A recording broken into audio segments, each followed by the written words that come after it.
de l'innovation dans le développement des marques. D'abord, c'est important parce que quelque part, si le produit ou la marque n'innove pas, essentiellement dans le packaging, mais également dans la composition MTA ou la formule MTA, je pense qu'il n'est pas capable de fidéliser sa clientèle. On peut essayer un produit, on peut le trouver intéressant une fois, deux fois, mais si derrière, au bout de la troisième fois, on ne trouve pas son compte quelque part, on va basculer vers une autre marque.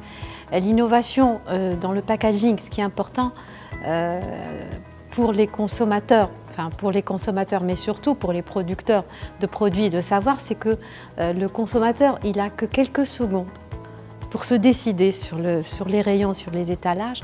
Et c'est réellement le packaging qui, lui, va parler, défendre cette marque-là. Quand elle est présente, bien évidemment, elle va aider la vente et la promotion des produits. Si elle n'est pas là, et si le marché est ouvert, le consommateur va forcément faire des comparaisons.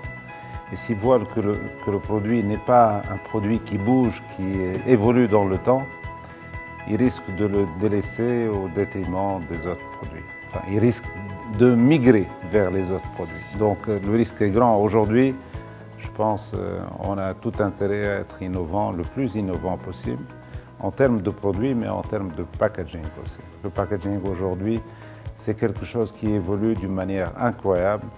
Et les clients, généralement, sont très attentifs et suivent généralement les innovations qui se font au niveau du packaging, qui aident beaucoup à la vente.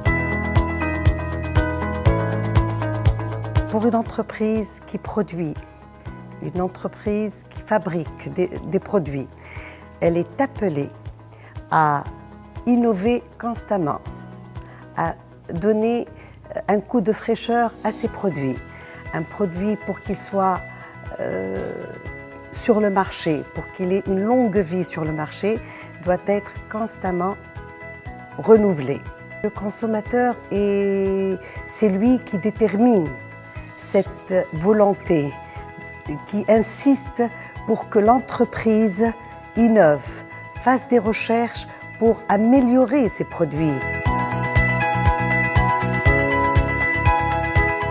L'innovation est très importante dans un produit parce qu'aujourd'hui on est dans un marché tellement, un marché qui se régénère et qui évolue d'une façon phénoménale, que ce soit en local ou à l'international.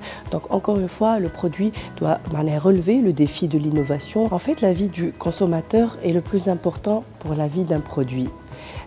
Parce qu'en fait, un produit, finalement, il répond certainement à des attentes, aux attentes d'un consommateur, mais au-delà de ça, il doit créer aussi des besoins, des nouveaux besoins chez un consommateur.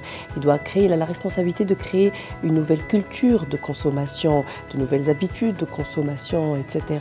Et donc ça, c'est effectivement le challenge ou le défi d'un produit, à mon sens, c'est effectivement savoir non seulement répondre à cette attente du consommateur, mais d'en créer d'autres besoins et créer réellement une culture de produit.